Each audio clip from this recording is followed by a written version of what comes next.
1 week ago, these people became hypnotic subjects. Join them now as they see themselves for the first time in the hypnotic world of Paul McKenna. Please welcome Paul McKenna.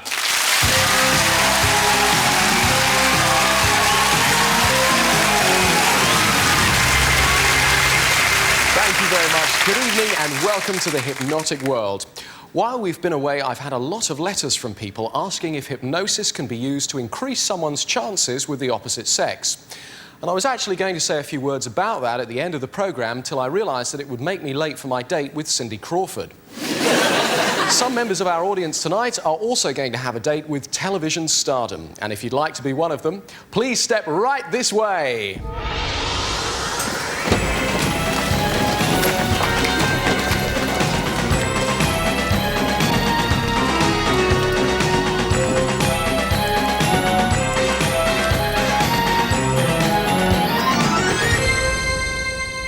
These are this week's volunteers, ready for a hypnotic experience, and it's from this number that I will select tonight's stars. As you know, we cannot show you the entire hypnotic process.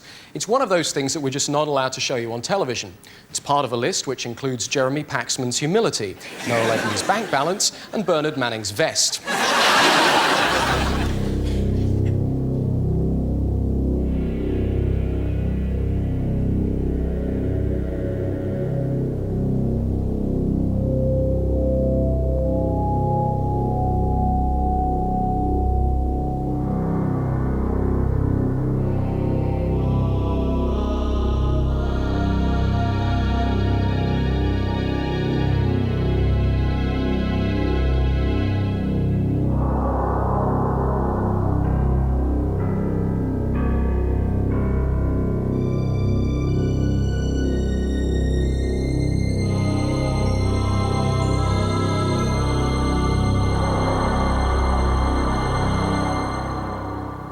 You should now have seen enough to know that our final 10 volunteers are all fully hypnotised, which means it's time to grab the reins and take their imaginations for a canter. The winner, congratulations, you're back to sleep, sleep, sleep, sleep, sleep, sleep, sleep.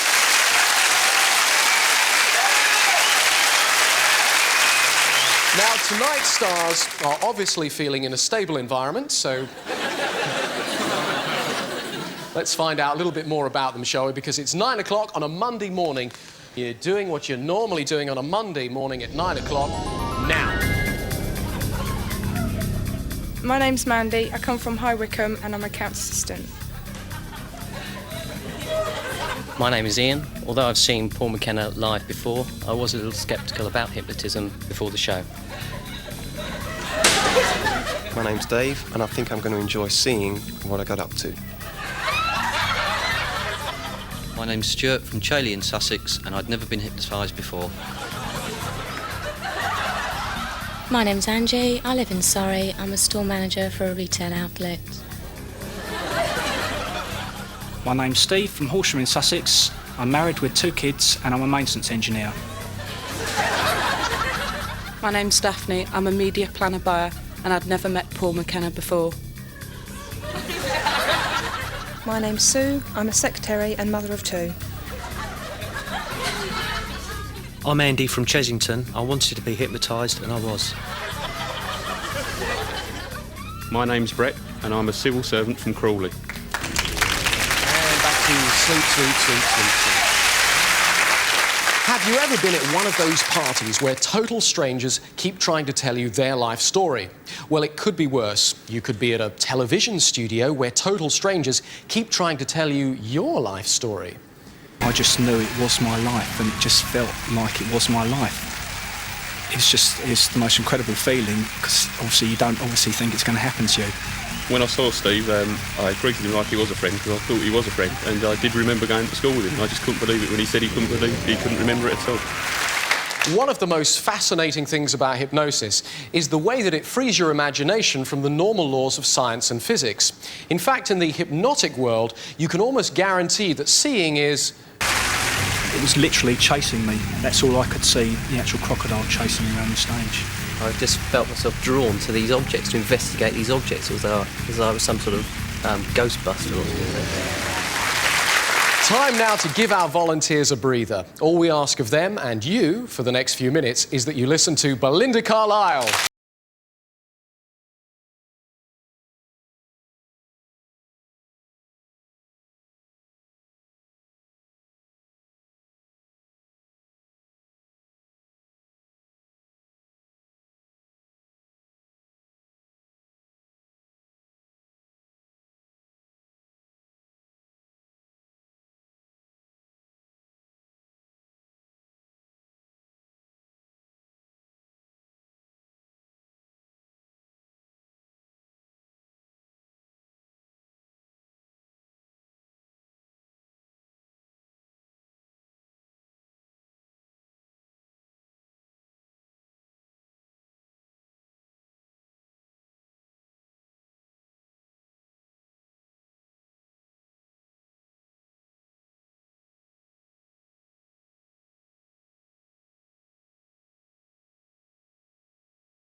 Well, we're almost at the end of part one, and I've got to do something to keep the studio audience amused while you watch the commercials at home. So I've just had a great idea. Sleep.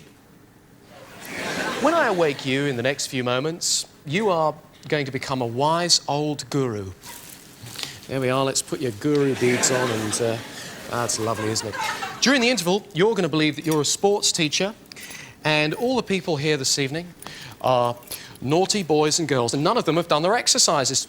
When I awake you, you'll blow your whistle and tell them all to do their exercises.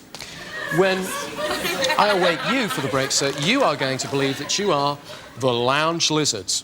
Every woman here this evening wants you badly.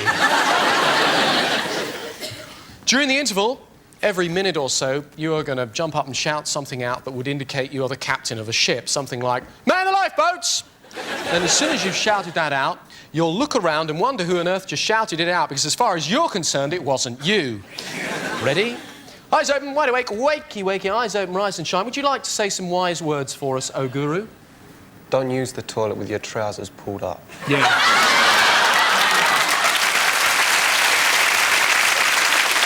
Let's unleash these unique characters on the studio audience and join me and see how we get on with them right after the break.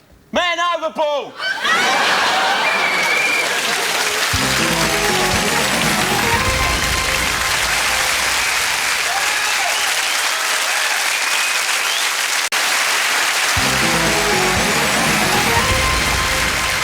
Welcome back to our hypnotic havoc, because for the past few minutes our subjects have been loose in the audience carrying out the suggestions I gave them at the end of part one. Let's see how they fared. Up! Forward! Up! All hands on deck! Them things you stick in the toilet, them blue things, they're not ice pops. Right, on the floor. If you're mad, join them. You must do two, then you can sit down. Basketball. If you ain't got a basket, you can't play it. Man the lifeboats! I just remember someone shouting, and I always thought it was behind me, and I thought, why is someone shouting in the middle of the show?